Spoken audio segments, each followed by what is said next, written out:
আজকের গল্প শোনাবো চীনের লোককাহিনী সাত বোন।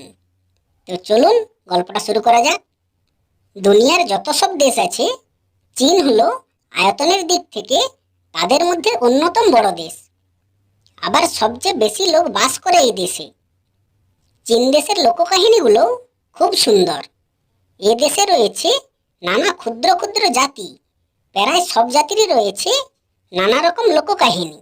ওই দেশে সবসময়ই আকাশে চাঁদ ওঠে। হঠাৎ একদিন চাঁদ উঠল না, অনেকদিন আগের ঘটনা এটি। অথচ সে রাতে আকাশ ভরা তারা ঝিকিমিকি করছিল।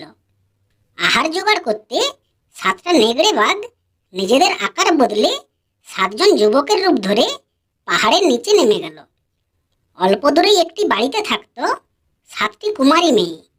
তারা প্রায় সারাদিন ঘরে বসে সুতো কাটত।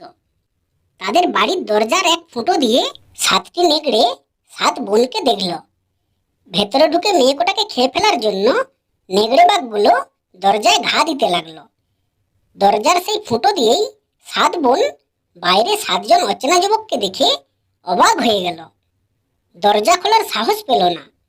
মেয়েরা দরজা খুলছে না দেখে নেকড়ে বাঘগুলো বলল, আমাদের ভীষণ খিদে পেয়েছে, আমাদের একটা গরু হারিয়ে গিয়েছে। গরু খুঁজতে খুঁজতে অন্ধকারে আমরা নিজেরাই পথ হারিয়েছি। আমরা কি আপনাদের বাড়িতে রাতটা কাটাতে পারি? তখন সাত বোন বলল, আমাদের বাবা মা বাইরে, আপনাদের এখানে থাকতে দিলে অনেক অসুবিধা আছে। আপনারা কষ্ট করে আরেক বাড়িতে যান।